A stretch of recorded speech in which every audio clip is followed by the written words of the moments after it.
Hi all, welcome to this video where we look at seasonal inventory management when you have quantity discounts. So the idea is to figure out how many units to order, but what if the supplier is offering us a quantity discount? How do we go about doing that? So again, let's look at a specific example, and we will uh, take it from that. Understand the idea from that specific example. So in this example, what we are looking at is, I guess I can show it to you from the textbook. So in this example, so Spares R Us is an auto parts retailer and must decide on order size for 20-year-old models of brakes. The manufacturing plant plans to discontinue production. So they are not going to make this anymore. So if Spares R Us is going to place a single order for these brakes, and that is it. They cannot order anymore. They'll stop making them. Now they expect the demand to be normally distributed with a mean of 150 and a standard deviation of 40. Now the brakes will sell for $200, and any unsold brakes are basically useless and have no salvage value. So salvage value is zero. Now, the manufacturer plans to sell the brakes for $50, right? So if the order is for less than 200, and $45 if the order is 200 or more. So if you're able to order a minimum of 200, they will sell it to you for $45. But if you order less than 200, they will sell it to you for $50. So the question is, how many brakes should Spares R Us order, right? So what we'll do is, so here the main thing to remember is that it's very similar to the problem that we did before, with the major difference being, if you order less than 200 items, you'll pay $50. But if you order more than 200 items, you'll pay $45 for the whole order, right? 200 brakes will pay 45 for the whole order. So what we'll do is, first things first. So the best way to go about a lot of these is, because we are looking at the case for normal distribution, I'm just going to copy the whole thing over, and I'm going to paste it. Make so that way all the formulas are. I remember the expected profit formula is pretty involved. So is the overstock and the understock formulas. I don't have to keep redoing them, so I like it this way. So now we are selling the brakes for $100 each, right? The cost of the brakes is $50. So first, this is the no discount case. And the salvage value for the brakes are, so if you're selling them for 50 bucks, right? And the salvage value for the brakes are basically $0. You cannot salvage them.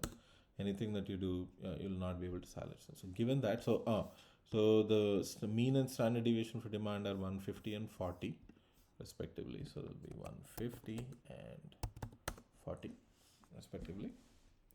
So with that, let's see. Now, so in this case, I'm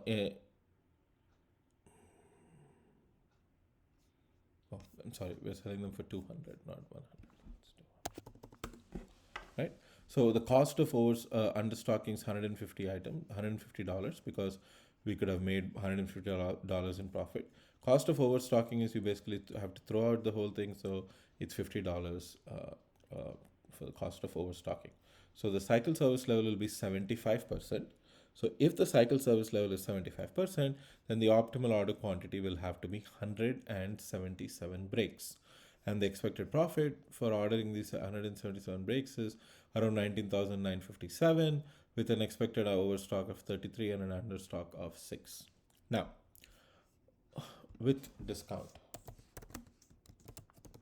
the biggest thing to keep in mind is that you will pay $50 for these brakes if you order less than 200 items.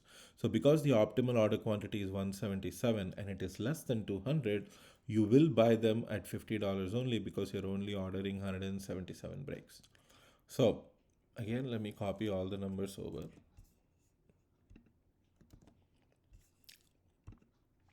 This time you're buying the brakes for $45. That's the cost for you, right? So the cost of understocking becomes 155, cost of overstocking becomes 45, and the cycle service level becomes 0.78. Now, The other thing to remember is that because the optimal order quantity is 177, we are able to order them at $50 a piece. But for us to order at $45, we have to order a minimum of 200 of these brakes. Otherwise, you won't get it at the discounted price of $45. So given that, this we will write as the maximum. No,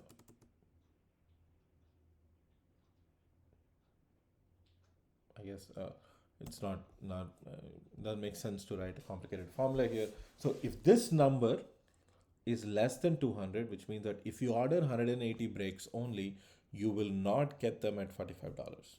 So for you to get $45, you have to order a minimum of 200 brakes. So we will order 200 brakes, right? So if you order 200 brakes at $45 each, the total expected profit is 20,595 as opposed to 19,957. So we'll definitely make some extra money by ordering the brakes at a discounted price, even though we have to order more than the optimal. So that's the expected profit.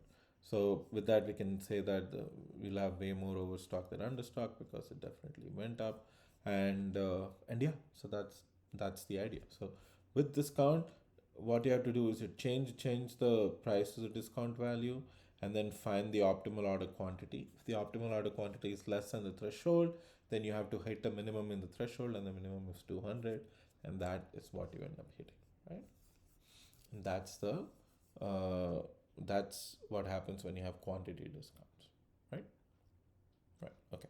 So this ends a series of videos for this week. We'll continue with seasonal inventory management for next week also.